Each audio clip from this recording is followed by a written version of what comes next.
Ma'am की एक reel काफी वायरल गई थी। बड़ा बदनीयत था, हाँ एक बाज बड़ा बदनीयत था, उड़ता था। 30 मिलियन से ऊपर उनकी रील गई है।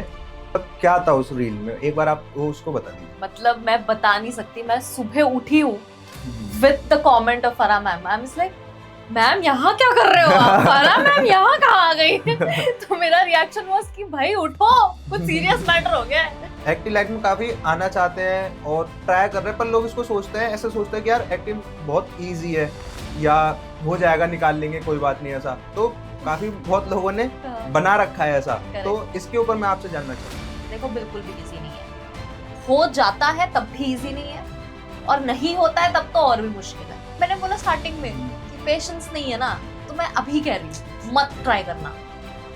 तो जैसे हम उठे हैं तो 1 मिलियन पार हो गया था सुबह 9 बजे। 2 मिलियन पार हुआ उसके जस्ट 1 घंटे बाद, और उसके बाद जो औरी अर्जुन कपूर सब जो आए हैं, I was like, आज का दिन है, सेलिब्रेट करना पड़ेगा। So basically मैं 5 साल की उम्र से डांस कर रही हूँ। अच्छा,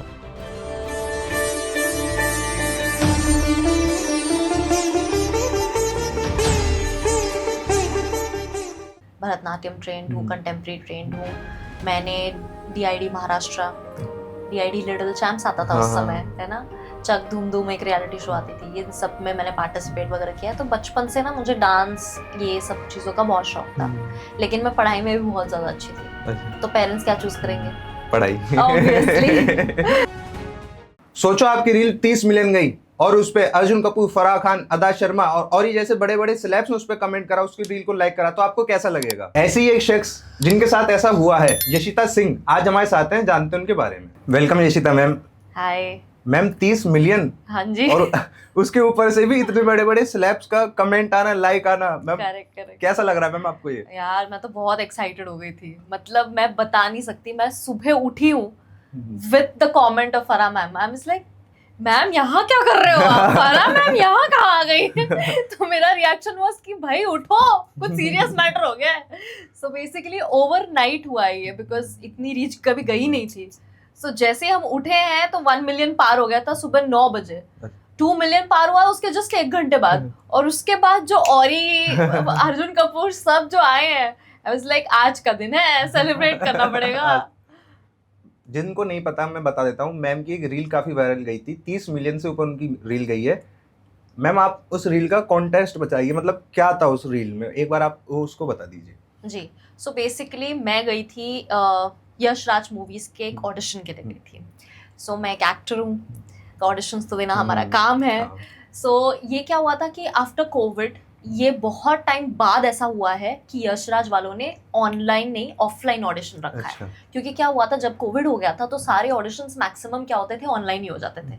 तो वो जो कल्चर है वो अभी तक इंडस्ट्री में फॉलो होता है। तो आफ्टर मेनी इयर्स यशराज का ऑडिशन हुआ था ऑन ग्राउंड, और वो यश राज का। एग्जैक्टली यशराज का। सो बेसिकली इसके वजह से क्या हुआ था कि हमें तो पता था कि इंडिया के इतने लोग आएंगे ऑडिशन देने के लिए, और ये ऑडिशन सिर्फ मुंबई में नहीं, चंडीगढ़ में हो रहा था, दिल्ली में हो रहा था। तो वो सब जगह कर करके फिर मुंबई में लास्ट में आए थे। So we already new Mumbai actors कि भाई अब तो लाइन में खड़े रहना ही है, क्योंकि बहुत सालों बाद हो रहा है ये। तो बिकॉज ऑफ दैट हम लोग ने, मतलब मैं जब वहां पहुंची हूँ तब मैंने देखा है कि अराउंड 1000 लड़के तो थे। 1000 लड़के तो थे। लड़कों की लाइन तो सड़क से शुरू हो रही थी, ठीक है। लड़कियों की तो फिर भी कंपाउंड के अंदर से शुरू हो रही थी, पर लड़कों की बहुत दूर रोड पे आ गई थी बात। रोड पे आ गई थी। तो that was the moment when I was like कि भाई इसका व्लॉग तो बनता है, क्योंकि ये तो ऑन ग्राउंड रियलिटी लोगों को जाननी चाहिए कि एक्चुअली में होता क्या है। क्योंकि हम आउटसाइडर्स हैं, हमें क्या हमारी जर्नी होती है, कहाँ से हम जाते हैं। सो वो एक अच्छा मौका है दिखाने का। मैंने जैसे ही घुसी, मैंने व्लॉग लेना शुरू कर दिया। एंड तक जो कुछ भी हुआ हमारे साथ, मतलब मैं 5.5 घंटे लाइन में थी शायद, फ्रॉम 4 o'clock till 10:30। वही लाइन में 5 घंटे खड़े रहना है, उसमें खड़े रहना है, आपको फ्रेश भी रहना है, क्योंकि आपका ऑडिशन है। ऐसा तो नहीं है कि आप ऐसे ही जा रहे हो, आपका ऑडिशन, आपको अच्छा दिखना है, आपको फ्रेश भी लुक ना, आपका जो वो एनर्जी है वो भी मेंटेन्ड होनी चाहिए। और बेस्ट पार्ट मैं आपको बताती हूँ, वहाँ जब आप ऑडिशन रूम में जाते हो तो आपको 1 मिनट भी नहीं देते वो। अच्छा, 5 घंटे लाइन में लग के आओ, 1 मिनट भी नहीं मिलेगा? 1 मिनट भी नहीं मिलेगा। हमें मिला था एक स्क्रिप्ट जो कि 20 सेकंड की स्क्रिप्ट थी, तो आपको 20 सेकंड में निपटाना है। उसके बाद आपको अपना इंट्रोडक्शन दे देना है, वो भी इंट्रोडक्शन आपको 15 सेकंड के अंदर निपटाना है। एज, हाइट, आपका नाम बोलो बस, और आप कौन से लैंग्वेजेस बोल सकते हो, दैट्स इट। इतना ही इन्फॉर्मेशन आपको देना है और आपकी एक वो स्लेट के साथ जो फोटो होती है वो खींची जाएगी। मैं बता रही हूँ, हम खड़े थे 5.5 घंटे लाइन में, और वहां घुसते ही वो बोले एक्शन, वो बोले कट, वो बोले इंट्रो, वो बोले फोटो। मैं बाहर निकली, बोला हो गया इसके लिए मैं खड़ी ये तो थी पता भी line नहीं में। चला। इसके लिए हम थे लाइन में।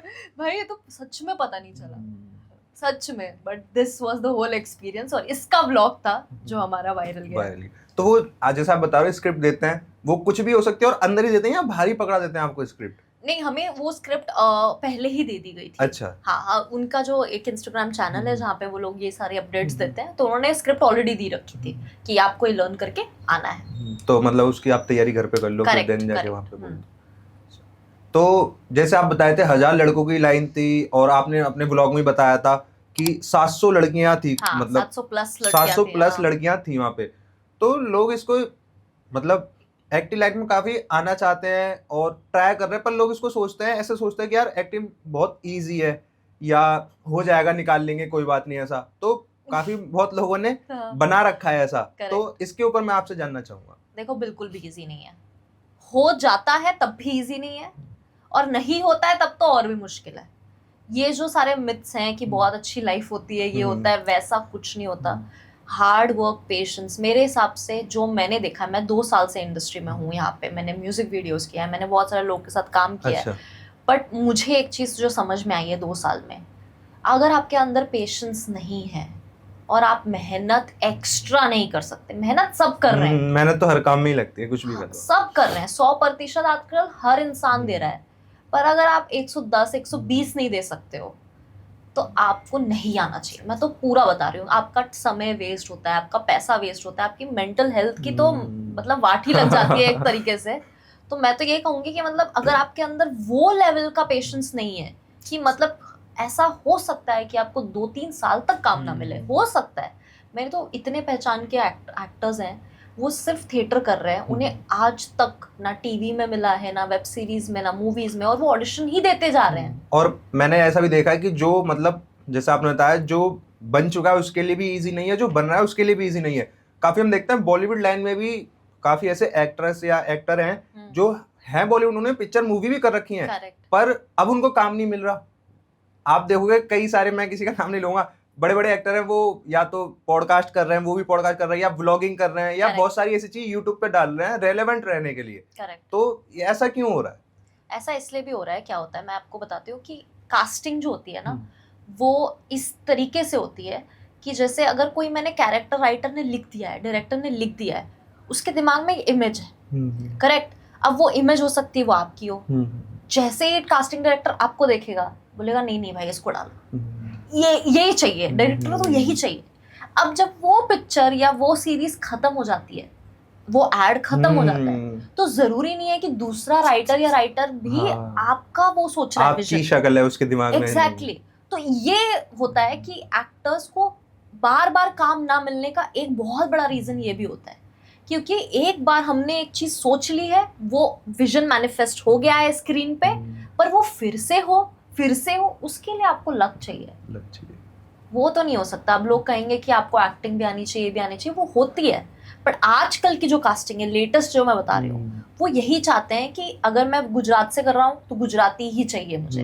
ये नहीं कि कोई एक्टर हो जिसे गुजराती भी आती है तो वो कर लेगा, नहीं, वो गुजरात जाके कास्टिंग करेंगे, लेकिन एक ऐसे एक्टर को नहीं लेंगे जिसको गुजराती भी आती हो। या ऐसा नहीं करेंगे कि हाँ मुंबई से किसी को लेके गुजरात पहुंच जाए फिर उससे करा लेंगे, नहीं करते हैं वो लोग, नहीं करते हैं। इसीलिए आजकल कास्टिंग हर जगह हो रही है, लखनऊ में हो रही है, कश्मीर में हो रही है, दिल्ली वगैरह तो होती हाँ, है, दिल्ली और मुंबई तो फेमस होती ही है, बट मध्य प्रदेश में कितना हो रहा है, बिकॉज लोगों को अब यही चाहिए कि अगर आप लोकल हो, वहीं के हो, वहीं के वहीं ले लो, खत्म कर दो। तो इस वजह से और भी जो एक्टर्स हैं जो ऑलरेडी एस्टैब्लिश्ड भी हैं, उनके ऊपर बहुत ज्यादा इफेक्ट आया है इसका। तो आपने इससे पहले और कितने ऑडिशन दिए थे? मतलब आप बता रहे हो काफी देते हो, इससे पहले आपने कितने दिए थे, और क्या आपको एक टाइम ऐसा आया था कि यार कुछ भी नहीं हो रहा, तो आपको ऐसा मन में आया कि यार ड्रॉप कर देना चाहिए या रहने देते हैं, कुछ और चालू कर दें, कुछ और चीज पे ध्यान लगाने का, आपके ऐसे मन में कुछ आया था? ये तो बहुत ही मतलब मैं तो कहूँगी ये क्वेश्चन ना हर एक्टर के लिए रेलेवेंट है, सब यही सोचते ही है। एक्टिंग जर्नी में इंसान जो है वो ये चीज़ों के थ्रू जाता ही है, मतलब ये तो मैं तो कहूँगी मैंडेटरी है। अगर आपको लग रहा है कि आप शायद आप बहुत स्पेशल हो, आप इस चीज़ से नहीं गुजरोगे, क्योंकि ये बहुत आपका ब्लेसिंग्स बहुत बड़ी होनी चाहिए कि आपको लगातार काम मिल रहा है। बट जैसे आपने मुझसे पूछा कि मेरी जर्नी में ऐसा कब हुआ था ऐसा, सो मैं कहूँगी कि मेरा एक गाना था, म्यूजिक वीडियो जो रिलीज हुआ था वो मीट ब्रदर्स के साथ रिलीज हुआ था। ऐश किंग थे उसमें, निशांत मलकानी बहुत बड़े टीवी एक्टर हैं, वेब सीरीज एक्टर हैं, वो थे उसमें। After being casted in such a big project, उसके बाद से मुझे काफ़ी टाइम तक कोई काम नहीं मिला। मैं वापस बैक टू थिएटर चली गई। मैं बोला अब यहाँ नहीं मिल रहा तो कुछ ना तो करना पड़ेगा। थिएटर बेस्ट है क्योंकि आप सीखते भी हो, प्लस आपको एक एक्टर का मन भी होता है ना कि यार हमें कुछ करना है। तो वो वहाँ निकल जाती है, वो चीज़ वहाँ चली जाती है स्टेज पे। सो मैंने फिर से वही किया, बैक टू बेसिक, स्टेज पकड़ा मैंने, डांस भी स्टेज पे करना चालू किया, इवेंट्स किए बहुत सारे स्टेज पे।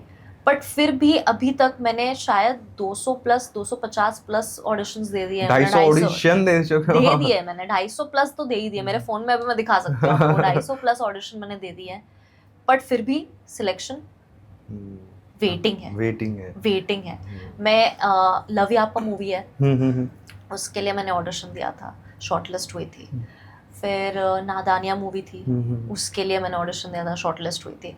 तो आप सोचिए, आप शॉर्टलिस्ट भी हो रहे हो पर उसके बाद वो कन्वर्ट भी नहीं हो पाता। सो ये तो नॉर्मल लाइफ है हमारी, है ना? ऑडिशन दे जाओ, घर आ जाओ, ये तो हमारी नॉर्मल लाइफ है। मतलब पहले बहुत दुख होता था, पहले लगती थी चोट दिल में कि अरे क्यों नहीं हो रहा। बट अब वो हो गया आदत कि रिजेक्शन तो हमारा है ही, हमें देना है, फिर भूल जाना है कि अरे हम तो दिए थे, इसके लिए दिए थे, हम फिर भूल जाते हैं। और वो तो बाय चांस में आ जाता है कि यार कोई तुमको दोबारा में चाहिए, हाँ तुम सिलेक्ट हो चुके हो, आ जाओ। मतलब और ये भी हो जाता है कि अगर आप एक बार किसी के साथ काम करो ना, तो शायद ऐसा भी हो सकता है कि आपकी रिलेशन बहुत अच्छी हो जाए उसके साथ, तो फिर वो आपको फिर से करे। तो वो भी मैं आपको क्या कह रही हूँ कि मतलब वो आपके उसमें लिखा होना चाहिए कि आप किस लोगों से मिलते हो। करेक्ट। तो देख लो भाई, 250 ऑडिशन प्लस दे चुकी हैं मैम, तो भी नहीं हो रहा। तो इजी तो बिल्कुल मत समझना भाई चीज को, बिल्कुल नहीं है, हसल है भाई, नेक्स्ट लेवल हसल है ये। तो आपने ये चीज स्टार्ट कहाँ से करी थी, मतलब आपके मन में कहाँ से आया था कि हाँ यार मेरे को एक्ट्रेस बनना है, एक्टिंग लाइन में जाना है? सो बेसिकली मैं 5 साल की उम्र से डांस कर रही हूँ। अच्छा। भरतनाट्यम ट्रेंड हूँ, कंटेम्प्रेरी ट्रेंड हूँ। मैंने DID Maharashtra, DID little champs आता था उस समय, है ना, चक धूम धूम एक रियलिटी शो आती थी, ये सब में मैंने पार्टिसिपेट वगैरह किया है। तो बचपन से ना मुझे डांस ये सब चीज़ों का बहुत शौक था, लेकिन मैं पढ़ाई में भी बहुत ज़्यादा अच्छी थी। तो पेरेंट्स क्या चूज करेंगे? पढ़ाई। तो कोई नहीं चाहता भाई तू पढ़ाई छोड़ के डांस में आ जा। एग्जैक्टली। सो मतलब फिर भी मेरे पेरेंट्स ने बहुत ज्यादा ये सब किया, बट एक टाइम बाद 10th जब आ गया ना, 10th बोर्ड्स आ गया, तो आदमी सीरियस हो जाता है, सीरियसनेस चालू हो जाती है कि अब जिंदगी में कुछ करो भाई तुम। सो उसके बाद मैंने काफी मतलब ये किया, मतलब ब्रेक लिया ऑब्वियसली, 2-3 साल मैंने कुछ नहीं किया था। बट मैं इंजीनियरिंग करने चेन्नई गई थी। सो मैं जब चेन्नई गई तो वहाँ पे मैंने थिएटर ग्रुप भी ज्वाइन किया, डांस ग्रुप भी ज्वाइन किया, बहुत सारे कल्चरल इवेंट्स में फुल आउट मैंने हर जगह पे ये किया। सो वहाँ क्योंकि मेरे कॉलेज में ही बहुत शूटिंग्स होती थी, क्योंकि मेरा कॉलेज बहुत बड़ा था, तो वहाँ पे ना शूटिंग्स लोकेशंस बहुत मिलते थे, तो बहुत सारी मूवीज की शूट वहीं होती थी। अब जैसे वहीं पे शूट हो रहा है तो आपको बहुत सारे लोग चाहिए, तो आप बाहर से क्यों लेके आओगे? कॉलेज से ही उठा लेते थे वो लोग। तो इसके वजह से मेरे फ्रेंड्स ना हमेशा मुझे कांटेक्ट करते थे, अरे इसको बुला लो, ऐसे करके मैंने 3-4 पिक्चरें निपटा दी वहाँ पे। ठीक है कि हाँ इसकी दोस्त बन गई, इसका ये बन गई, वो नहीं होता था कि एक्स्ट्राज में आ गए, ये आ गए। तो वो सेट का माहौल क्या होता है, सेट पे क्या होती है, वो सारी चीजें पता चल गई। प्लस मैं थिएटर ग्रुप में थी, हमारी थिएटर ग्रुप ना ट्रैवल करती थी, IIT मद्रास चली गई, पवई चली गई, हर जगह ना ट्रैवल कर करके हम नाटक करते थे। तो उससे नाटक करना, ये क्योंकि इससे पहले सिर्फ डांस का एक्सपीरियंस था, तो नाटक करना, नाटक में क्या, एक्टिंग में क्या चीजें होती हैं, स्क्रिप्ट कैसे पढ़ा जाता है, ये सारी जो इंटीग्रिटीज है ना, वो मुझे वहां से सीखने को मिली। करेक्ट, नाटक से सीखने मिली। प्लस साइड बाय साइड तो कैमरा पे चल ही रहा था, प्लस उसके वजह से क्योंकि अब मेरे को वहाँ लोग जान गए थे, तो कुछ मॉडलिंग के असाइनमेंट्स हो गए, कुछ हो गया, तो उसके लिए भी लोग बुला लेते थे। मैं एज अ कोरियोग्राफर भी काम कर रही थी वहाँ पे, तो मुझे एज अ कोरियोग्राफर भी बहुत पैसे मिलते थे. So that was the time जहाँ पे मुझे समझ आया कि दिस कैन बी समथिंग. मतलब अब मुझे अगर काम मिल रहा है सामने से तो दिस इज समथिंग. प्लस मैंने बहुत सारे मीटिंग्स प्रोड्यूसर्स डायरेक्टर्स के साथ की ना, तो मुझे ये भी समझ आया कि इंडस्ट्री की डिमांड क्या है. एक ग्रूमिंग वहीं से शुरू हो गई थी. एक हमें नॉलेज कम होती है ना, क्योंकि जैसे हम इंजीनियरिंग के बाद जॉब करते हैं, तो जॉब में जब हमारी पहली जॉब हमें सिखाती है कि इंडस्ट्री क्या है, जॉब की लाइफ क्या होती है.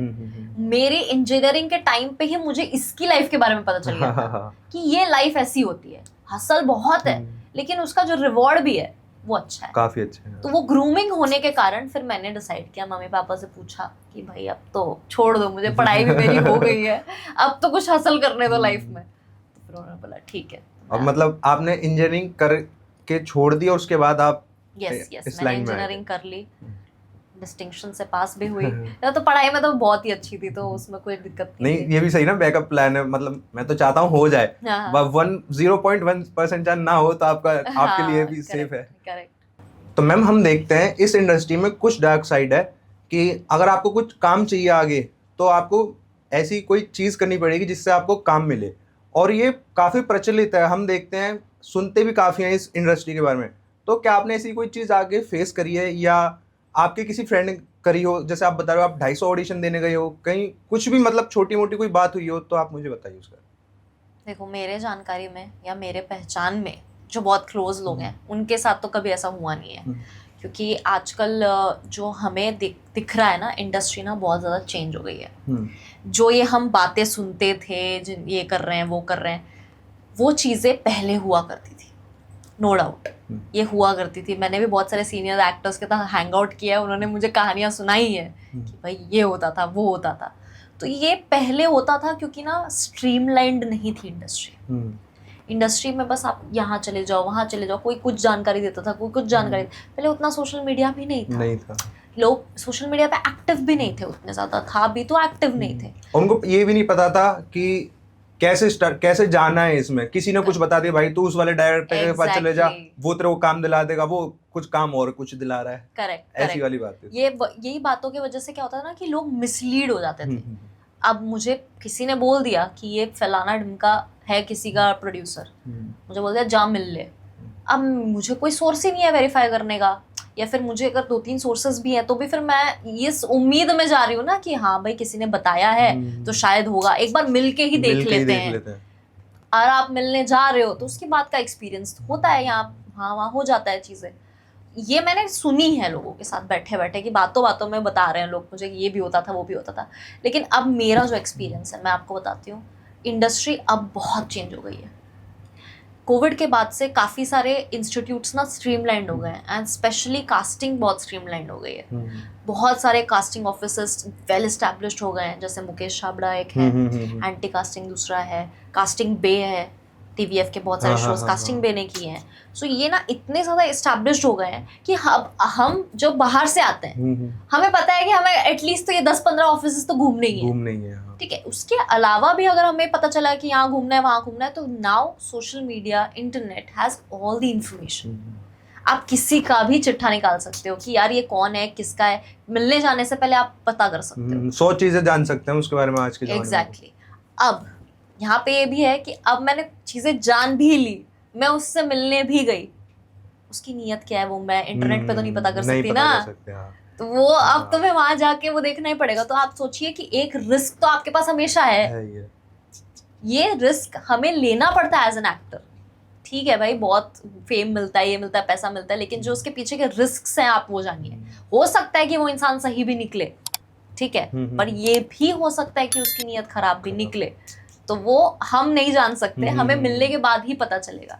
But this what you are saying, it does exist, but बहुत ज़्यादा स्केल पे नहीं है. अब बहुत कम हो गया. मतलब अब तो मुझे लगता है मीटू वीटू के बाद तो और भी कम हो गया है. मतलब बहुत, मतलब सब लोग एकदम कॉन्शियस हो गए हैं, तो इसलिए बहुत ही कम हो गया है. तो इसलिए डरने की जरूरत नहीं है, मेरा ये कहना है.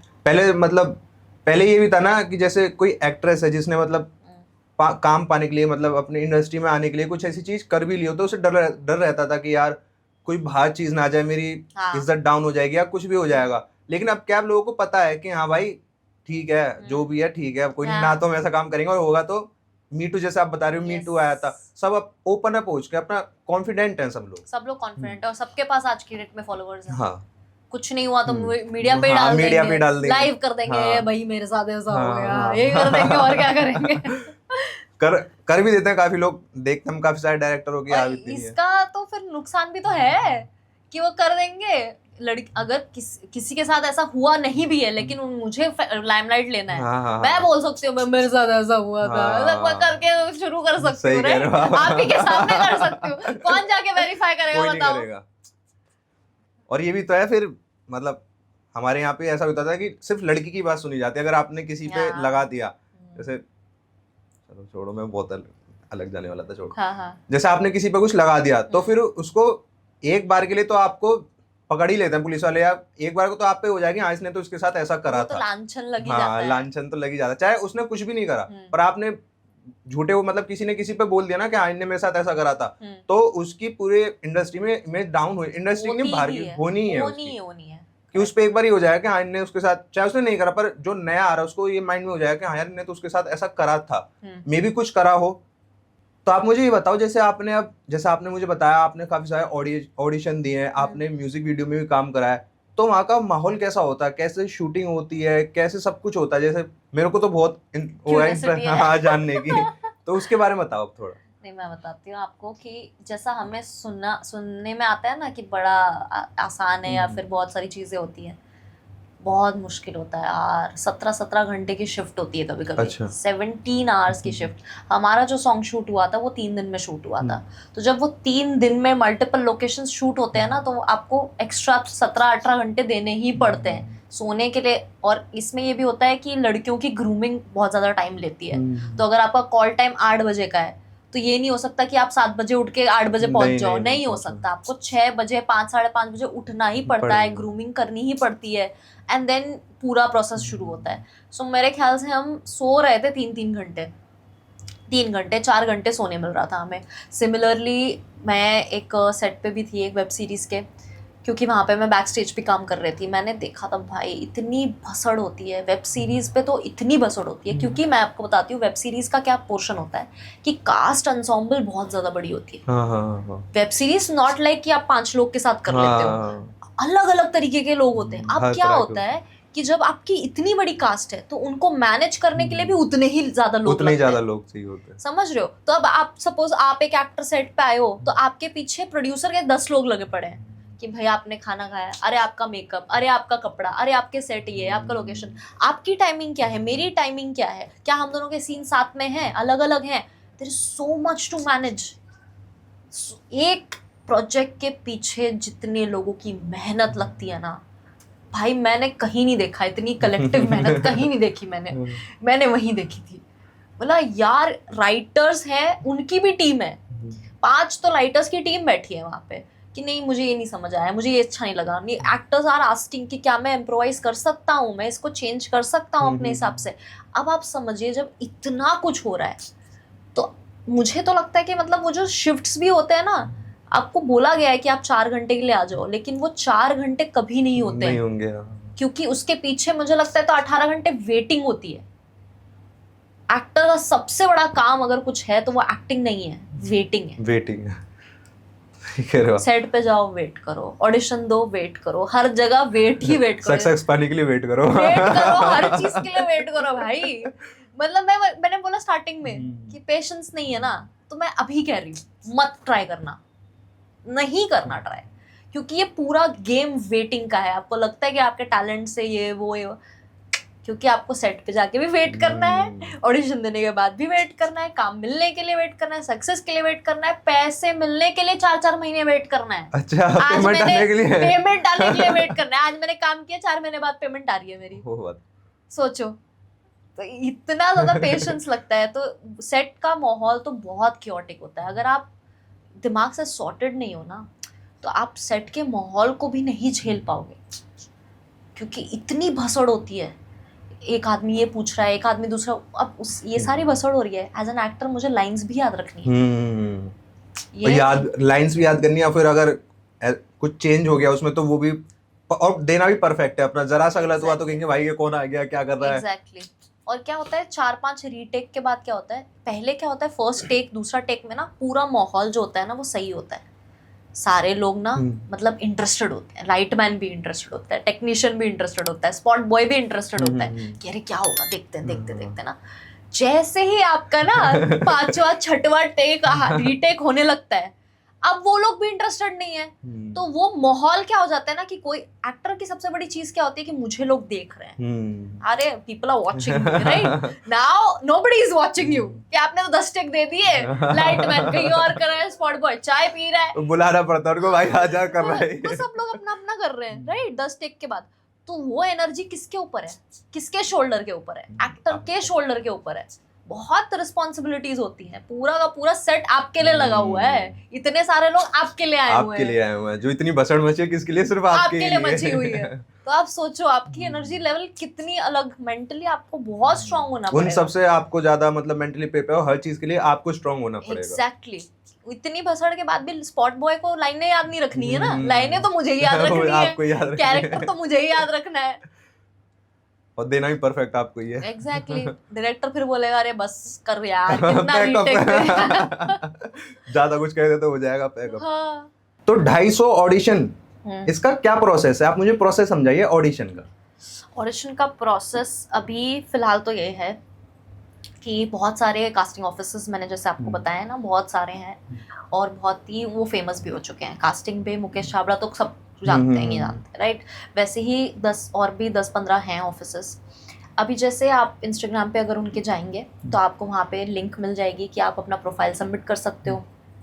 प्रोफाइल में क्या पूछा जाता है ये मैं बेसिक बता देती हूँ आपको। प्रोफाइल में आपको ये पूछा जाता है कि आपका नाम क्या है, नेम, एज, हाइट, आपकी लोकेशन क्या है, आप कौन से लैंग्वेजेस बोल सकते हो, ठीक है। उसके अलावा अगर आपको डांस आता है, क्या भी एक्स्ट्रा करिकुलर एक्टिविटीज़ जो भी आप जानते हो वो, अगर आपने थिएटर सीखा है, आपने कोई कोर्स किया है तो वो भी मेंशन कर दीजिए।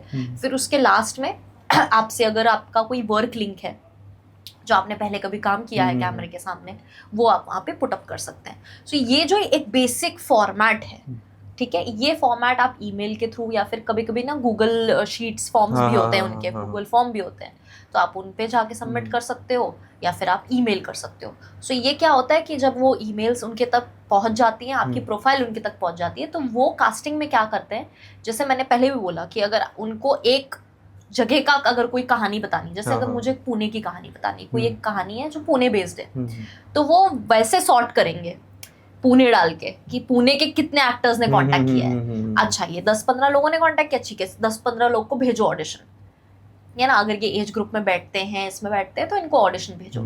ऐसे करके मैं तो 10-15 बहुत कम बोल रही हूँ, 1000 तक तो नंबर जाता ही जाता है। ये तो मैंने अपने सामने ईमेल्स देखे हैं उन लोगों के, क्योंकि मेरे बहुत दोस्त कास्टिंग में भी हैं, तो मैंने तो ईमेल देखी है उनकी कि भाई यहाँ क्या हो रहा है, पढ़ने का टाइम भी है, पर्पस है ये सॉर्ट करने का टाइम।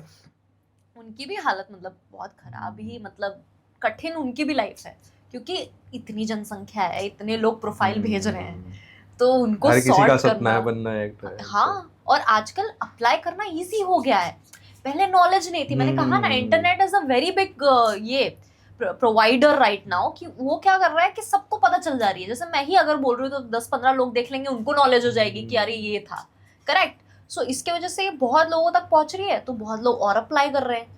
अब इसमें एक्टर्स का थोड़ा नुकसान ये हो जाता है कि हम तो बहुत कोर्स करके ये करके थिएटर करके आए हैं, और बाकी नॉर्मल लोग जिनकी इच्छा भी है वो भी प्रोफाइल भेज रहे हैं, तो कभी होता है कि वो इच्छा वाले इंसान का ना लुक ज्यादा चला जाता है कि अरे ये ज्यादा बैठ रहा है, तो डायरेक्टर बोलता है यार मैं करवा लूंगा इससे, तो इसको ही भेज दे, करेक्ट। तो उसमें थोड़ा एक्टर का थोड़ा नुकसान, तो इसलिए आज एक्टिंग आप प्रोफाइल सबमिट कीजिए। मेरा एक बहुत बड़ा एडवाइस ये भी होगा कि आप प्रोफाइल सबमिट कीजिए, हर जगह कीजिए, जहां जहां इंटरनेट पे जाके देख सकते हैं कीजिए, पर उम्मीद मत लगाइए कि ये शायद कुछ मैनिफेस्ट अब हो जाएगा। इससे टाइम दीजिए, पकने के लिए समय दीजिए, क्योंकि बहुत लोग हैं, जनसंख्या के कारण। वही ना, देखो जैसे आपने बताया, अगर कहीं मुंबई में हो रहा है, उन्होंने मांगा कि आप ईमेल कर दो मुझे, तो मुंबई की जो कंपनी है जहाँ पे होता है ये सब, तो कोई लखनऊ में बैठा हो, कोई कश्मीर में बैठा हो, वो वहां से सीधा ईमेल कर सकता है यहाँ पे। तो अगर आप देखो, सिर्फ अगर मुंबई के लिए होता तो मुंबई में कितने आते हैं, सिर्फ मुंबई के आते, लेकिन अब उन्होंने कहा पूरा कोई कहीं से भी भेज सकता है ना, तो इसलिए ज्यादा ज्यादा बढ़ हो गया जाता है है। ना, तो एक ही ईमेल सॉर्ट करते करते हाँ। उनको जमाना बीत जा रहा है हमारा भाई, भी जा कहाँ नंबर से ही नहीं आ रहा ढूंढे, बंदों का, इतने कहाँ तक देख लेगा कहाँ आदमी। तक देख लेगा आदमी। और फिर जैसे आपने बताया भी कि कोई कोर्स वगैरह जैसे कोई करके आता है, हम देखते हैं कि एक्टिंग के काफी ज्यादा कॉलेजेस हैं, एक्टिंग की Correct. सिखाते हैं, कॉलेज के अंदर एक्टिंग सिखाते हैं। अब कोई बंदा वहां से करके आ रहा है तो क्या उसको कोई प्लस पॉइंट होता है उसके लिए? प्लस पॉइंट मैं एक बता सकती हूँ, क्योंकि मैंने NSD जो नेशनल स्कूल ऑफ ड्रामा हम्म, है, हम्म, वहाँ हम्म। से मेरे 2-3 काफ़ी सीनियर एक्टर्स मेरे दोस्त भी हम्म। हैं। मैं उनके मतलब उनसे सीख भी लेती हूँ ऑब्वियसली, क्योंकि अब दोस्त बन गए हैं तो, हाँ। या मेरी शब्दों की नॉलेज और ये सब वो लोग सिखा देते हैं थोड़ा। तो मैंने ये देखा है कि जब आप कहीं से ट्रेंड होते हो ना, FTII NSD, तो इससे ये होता है कि आपके पास ना नॉलेज बहुत ज़्यादा है। एक ही एक्ट को अप्रोच करने के 10 तरीके हो सकते हैं आपके हाँ। पास। मेरे पास शायद वो तरीका ना हो। अगर मैं बहुत ही ज़्यादा ऑब्जर्वेंट हूँ, अगर मेरा बहुत ही तेज दिमाग है, बहुत इंटेलिजेंट हूँ, चीज़ों को बहुत पिकअप करती हूँ, तो भले ही मैंने कोर्स ना किया हो, लेकिन मैं शायद वो कर सकती हूँ। लेकिन फिर भी जब आप किसी स्कूल से आते हो, किसी कोर्स से आते हो, तो आपको पता होता है कि आपने अगर 10 चीज़ों की नॉलेज बटोरी है, तो उसको अप्लाई कैसे करना है वो मुझे शायद ना आए, मुझे एडवाइस लगे उस और फिर इंसान आप जैसे आप किसी कॉलेज से रहो तो आप उसी माहौल से आ रहे हो, हाँ। आपको सब पता है कि सिर्फ करना ही है, आपको पता है कि हाँ यहीं से आ जाएगा आपका, तो वो बंदे वहीं अप्लाई भी वहीं करते होंगे। एग्जैक्टली उनको प्रैक्टिकल वहीं पे करवा देते हैं ना, जैसे इंजीनियरिंग में प्रैक्टिकल हाँ, हमारा हो जाता है हो लैब जाता है में, लैब पे। इनका वहीं हो जाता है। तो इनकी अगर 10 नॉलेज है तो 10 चीजें इनको पता चल जाती है। पर अब इससे ये क्या होता है, इनको जो फायदा है मैं आपको बताना चाहती हूँ, इनके ऑडिशंस बड़े अच्छे बनते हैं, क्योंकि अब उन्हें ये भी पता है कि नॉर्मल आदमी जो नहीं जाता है एक्टिंग, वो क्या ही कर लेगा इस स्क्रिप्ट को, ये 4 लाइन वो कैसे बोलेगा, ठीक है, ज्यादा से ज्यादा जनसंख्या ये बोलेगी, तो मैं क्या बोलूंगा, मैं इससे अलग हटके, उन्हें पता है हटके काम बोलना है। एग्जैक्टली उनके ऑडिशंस बड़े अच्छे होते हैं, ठीक है। तो ये एक बहुत बड़ा फायदा है। सेकंड एक और फायदा है कि क्योंकि जब तक आपको काम ना मिले, शायद अगर आपको प्रोजेक्ट्स पे कंटिन्यूएशन ना हो, तो ऐसे बहुत चीजें जो आप लोगों को दे सकते हो, क्योंकि नॉलेज है। आप वर्कशॉप्स ले सकते हो, कहीं कितने जगह पे आप जाके ना टीचिंग कर सकते हो, आप शॉर्ट कोर्सेज ले सकते हो, मतलब बहुत सारी चीजें वो लोग करते हैं। आजकल तो ऑनलाइन कोर्स भी हो गए कि आप ऑनलाइन भी ले सकते हो, करेक्ट, अपना कोर्स ऑनलाइन ले सकते हो। और मैं मेरे एक सर हैं नेपाल दा, उनका नाम नेपाल दा नहीं है, हम उन्हें नेपाल दा बुलाते हैं, ठीक है। वो बहुत ही अच्छे एक्टर हैं, मतलब अभी टीवी शोज मूवीज वगैरह सब कर रहे हैं वो। उनको बहुत सारे जो सेलिब्रिटीज हैं वो उन्हें बुलाते हैं ताकि उनका डिक्शन पे वो हेल्प कर सके, तो वो डिक्शन ट्रेनिंग होती है, वो भी वो लोग करते हैं। सो ये फायदा हम नहीं उठा सकते क्योंकि हम तो ट्रेंड नहीं है ना, हम तो कोर्स करके नहीं आए, हम तो थिएटर वेटर से आ गए।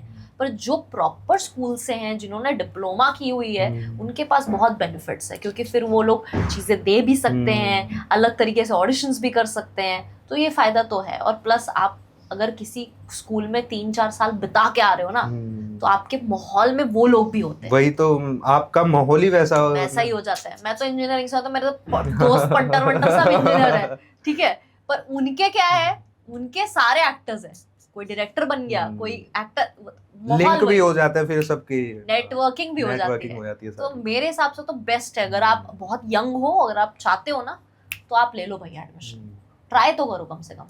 तो यशिता, आपकी रील 30 मिलियन चले गई, उस पे इतने बड़े बड़े एक्टर्स का, सिलेब्स का उस पे कमेंट आ गया, अर्जुन कपूर, फराह खान, अदा शर्मा और भी बहुत सारे।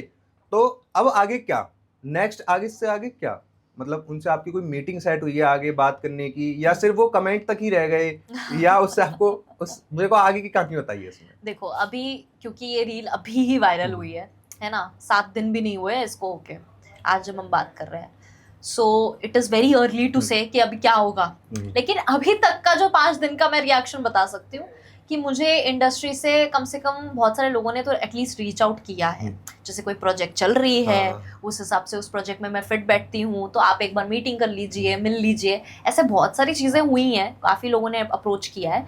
पर उसके अलावा जिन्होंने कमेंट किया था वो लोग हमारे डीएम में आए, वो थोड़ा मतलब मुश्किल है, बट ये नहीं है कि नामुमकिन है, हो सकता है, क्यों तो नहीं हो आप सकता। करो दो उनको डीएम फिर।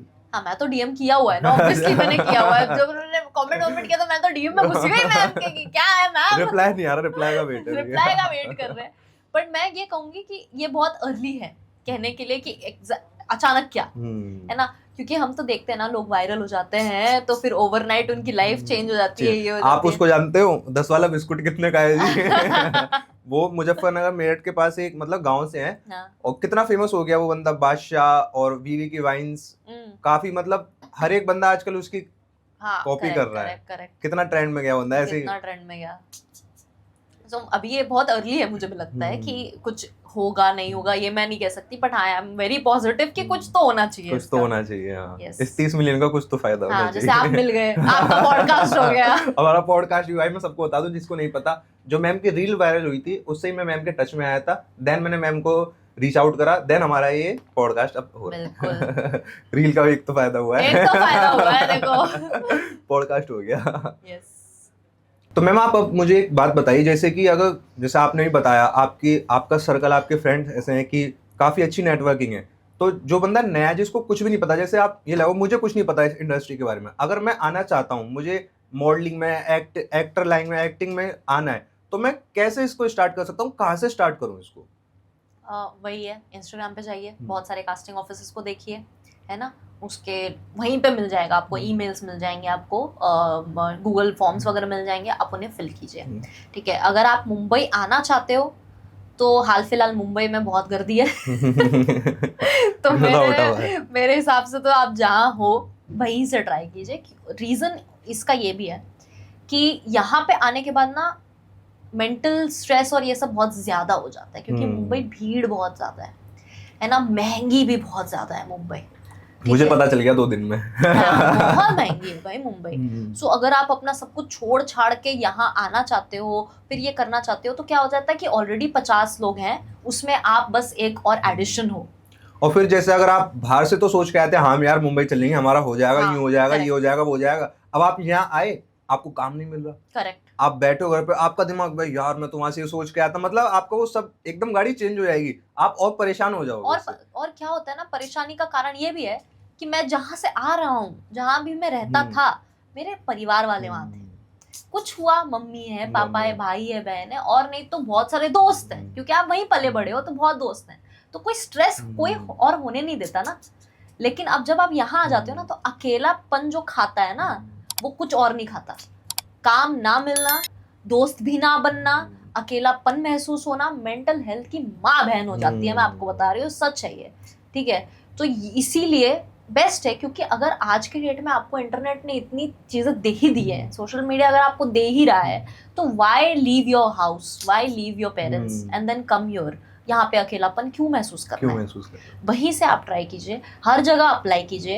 एप्लीकेशंस, जो भी ऑडिशंस के अपडेट भी आते हैं, वो आपको इंस्टाग्राम से मिल जाएंगे, आपको थ्रेड से मिल जाएंगे। आजकल थ्रेड पे तो बहुत चीज़ें, क्योंकि थ्रेड में अगर आपने एक चीज़ अगर फॉलो कर ली, जैसे फिल्म मेकिंग फॉलो कर लिया, तो थ्रेड में आपको उसी तरीके के नोटिफिकेशंस आते हैं। सो thread is the best platform. हम सब लोग भी थ्रेड को एक बार चेक कर ले ही देते हैं दिन भर में कि कुछ आया है क्या, कुछ आया क्या, नया कुछ आया।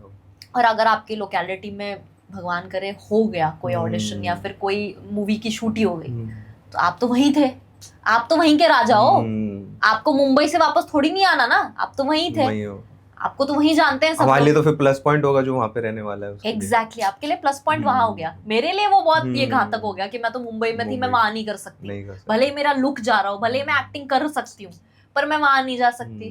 पर वहां के जो लोकल आदमी है उसके लिए तो बहुत वाह वाह हो गया कि अरे इसको बुला लो, कर लेते हैं इसका, ऐसा हो जाता है, राइट। तो इसीलिए बेस्ट है कि आप मुंबई मत आओ, मेरा तो यही एडवाइस होगा, आप वहीं रहिए, क्योंकि आप हर जगह से अप्लाई करते हैं, आप कर सकते हैं। दूसरी चीज़ मैं आपको ये बताऊंगी, आज के डेट में आप सोशल मीडिया पे अच्छा प्रेजेंस बना के रखो। प्रेजेंस ये नहीं कि आप कुछ भी डाल रहे हो, क्योंकि अगर आप एक एक्टर हो तो आपका वो प्रोफाइल जो है वो एक्टर्स जैसा रिफ्लेक्ट भी करना चाहिए, लगना चाहिए थोड़ा। हाँ, मैं अगर कास्टिंग पर्सन हूँ, अगर मेरा गलती से आपका रील मेरे पास आ गया, जैसे मेरा रील कितने लोग के पास गया, तो अब सबको पता है कि ये एक्टर है, भले वो ऑडिशन देने का ही व्लॉग था, बट क्योंकि मेरा पेज है, आप मेरे पेज पे भी जाएंगे तो मैं 365 days challenge to star in a film with Ranveer Singh कर रही हूँ। मैं यही पूछने वाला था आपसे अगला क्वेश्चन। करेक्ट, तो ये मैं चैलेंज कर रही हूँ। अब वो चैलेंज मेरा ऐसा है कि मुझे चाहिए भाई रणवीर सिंह के साथ मुझे काम करना है भाई, क्यों नहीं करूंगी, ठीक है। तो अब मेरा जो 365 दिन का जितना भी कंटेंट है वो एक्टिंग से रिलेटेड जाता है, राइट। तो अब आप अनजान व्यक्ति अगर मेरे प्रोफाइल में आते हो, क्योंकि मेरा पोस्ट ही वैसा है, मेरे कंटेंट ही वैसा है, तो आपको समझ आ जाएगा कि ये एक्टर है। एक्टर है, हाँ। और मैं अपना कितना भी रेंज दिखा सकती हूँ, मैं शायद राइट करके खुद स्क्रिप्ट लिख के खुद परफॉर्म कर सकती हूँ, मेरे कितनी चीजें होंगी जो मैं कर सकती हूँ, राइट। तो ये अगर आप एक्टर हो तो प्रोफाइल भी बना रहे हो ना सोशल मीडिया पे, तो कुछ भी मत डालो, सोच समझ के डालो। कोई एक मोनोलॉग उठा लिया, किसी का सीन उठा लिया, किसी कुछ कर लिया, ये करते करते क्या होता है कि आपकी प्रोफाइल कास्टिंग डायरेक्टर्स तक पहुंचती ही है, इवेंचुअली पहुंचती ही है। हाँ। मेरी पहुंची तो आपकी तो पहुंचेगी, क्यों नहीं पहुंचेगी। और अगर वो मतलब जैसे किसी डायरेक्टर पे पहुंच गए, उन्हें देखा, अगर आपने कुछ उल्टी सीधी मतलब कुछ भी डाल रखा है जैसे आप बता रहे हो, तो कहेगा भाई यार ये तो कुछ नहीं, और लेकिन आपने सिर्फ वही डाल रखा है तो कहेगा ओ दिस मैन, बुला लो इसको। तो वो देखते हैं ना पूरा। जैसे मेरा भी, अगर मेरे को आप फॉलो कीजिए, आपको मेरे पेज से बहुत आइडियाज मिल जाएंगे। मेरा पेज फॉलो कीजिए, 10 बतेरे आइडियाज मेरे पेज पे पड़े हुए हैं। ऐसे और एक्टर्स हैं, उनके पेज को फॉलो कीजिए कि ये क्या बनाता है, ये क्या बनाती है, हम भी वैसा कुछ करते हैं। तो ये मेरे को लगता है ना आज के डेट में रिक्वायरमेंट है, ये इम्पोर्टेंट हो गया है। क्योंकि आज अगर मैं कहीं कश्मीर में बैठी हूँ और मेरी कोई कास्टिंग चल रही है मुंबई पुणे में, मैं बता रही हूँ, मुकेश छाबड़ा सर ने मुझे एक दिन बोला था, इशिता अगर तू कहीं पे भी कोई भी कोने में हो, लेकिन अगर तेरा काम हमें पसंद आ गया ना, तो हम प्राइवेट जेट भेजेंगे तेरे को बुलाने के लिए कि तुम आओ यहाँ पे। हाँ। तुमको प्रोड्यूसर भेजेगा भाई, 10 लोग भेजेगा तेरे घर से तेरे को उठवाने के लिए कि नहीं भाई तू पसंद आ गया। अब ये पसंद आ गया, ये कैसे पता चलेगा? ये सोशल मीडिया के थ्रू पता चलेगा। तो put your work out there, कुछ ना कुछ करो। जैसे मैंने तो चैलेंज ही ले लिया है। आप वो चैलेंज के बारे में बताओ थोड़ा सा। हाँ। क्या है वो चैलेंज, वो कहाँ तक पहुंचा, कितने डेज हो गए उसमें, उसका बताओ थोड़ा मुझे। आज है डे 84। अच्छा, आज हाँ डे 84 है आज मेरे चैलेंज का। सो बेसिकली ये चैलेंज मैंने क्यों लिया था, इसका भी मैं माइंडसेट बता दूं कि लोग कहेंगे कि भाई 365 डेज बहुत बड़ा चैलेंज हो गया ये वो, बट जैसे मैंने कहा प्रेजेंस बनाना है ना। मेरी इच्छा है कि मुझे इस पर्टिकुलर पर्सन के साथ काम करना है, मुझे रणवीर सिंह के साथ ही काम करना है, मुझे करना है, ये मेरी इच्छा है। पर मैनिफेस्टेशन में मैं बिलीव करती हूँ, मैनिफेस्टेशन वर्क्स करता है, मैंने देखा है। अगर मैंने अपने मैनिफेस्टेशन, अगर मैं थोड़ी भी डगमग होती तो शायद मैं ये पब्लिकली नहीं बोलती। अब तो ये पब्लिक हो गया है कि ये चीज कर रही है। 10 लोग तो फालतू कमेंट भी करते हैं, 100 लोग अप्रिशिएट भी करते हैं कि भाई टेक्स लॉट ऑफ करेज कि आपने अपनी जो ड्रीम है वो सोशल मीडिया पे बता दी है, और प्लस आप उसके ऊपर 365 डेज काम करोगे, चैलेंज भी ले रहे हो उस पर, काम भी करोगे। हाँ राइट। तो वो चीज मेरे दिमाग में थी कि यार एक बार ना लोगों को भी पता चलना चाहिए कि हम किस मिट्टी के बने हैं। हम ऐसे ही नहीं आ गए उठ के, भाई हम में बहुत करेज है, हम बहुत बोल्ड है, और वो मुझे काम से ही दिखाना पड़ेगा। मैं तो बोल दूंगी ना तो लोग नहीं मानेंगे। हाँ। लेकिन अगर मैं लोग देख रहे हैं कि 84 डेज से ये बंदी लगी पड़ी है, अभी 84 डेज चल रहा है मेरा, 100वां दिन भी आ जाएगा धीरे धीरे। सो वो लोगों को समझ में आता है कि भाई तो लग गई है, अपने जीवन का 1 साल दे के मानेगी ये लड़की, है ना। और तो अगर कहीं तो पहुंचा ही होगा ये। इतनी मेहनत अगर हम कर रहे हैं तो भगवान भी देख ही रहा है ना ऊपर से कि हाँ ठीक है भाई ले ले, तू चाहिए तो ले ले यार। हो जाएगा 365 डेज से पहले ही हो जाएगा। अरे पक्का। मैं तो उम्मीद यही कर रही हूँ।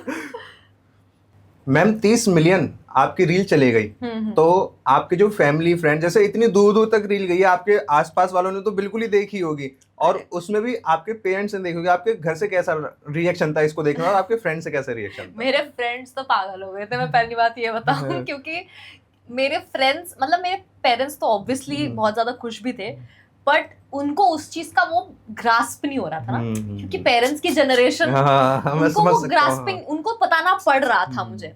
पर क्योंकि मेरा भाई है छोटा, उसके फ्रेंड्स, मेरे फ्रेंड्स, अब वो मुझे देख रहे हैं भाई इतने दिनों से पोस्ट करते हुए, इतना कुछ करते हुए, ठीक है, उनके लिए इट वाज लाइक कि भाई ये तो क्या हो गया। और मुझे ना सुबह कॉल आया है तो मैं उठी हूँ, मैं तो ऐसे नहीं उठी हूँ कि चलो रील कितनी गई, ऐसा नहीं, क्योंकि मेरे को तो आदत हो गई रील डालने की। भाई नॉर्मल है, डाल दो, नॉर्मल है मेरे लिए तो, ठीक है, तो मैं तो आदत हो गई है। अब मैं सुबह उठती हूँ तो मेरी फ्रेंड मुझे कॉल से उठाती है कि तूने रील देखी अपनी? मैंने बोला नहीं देखी यार, मैं तो अभी सो रही हूँ। बोले उठ रील देख।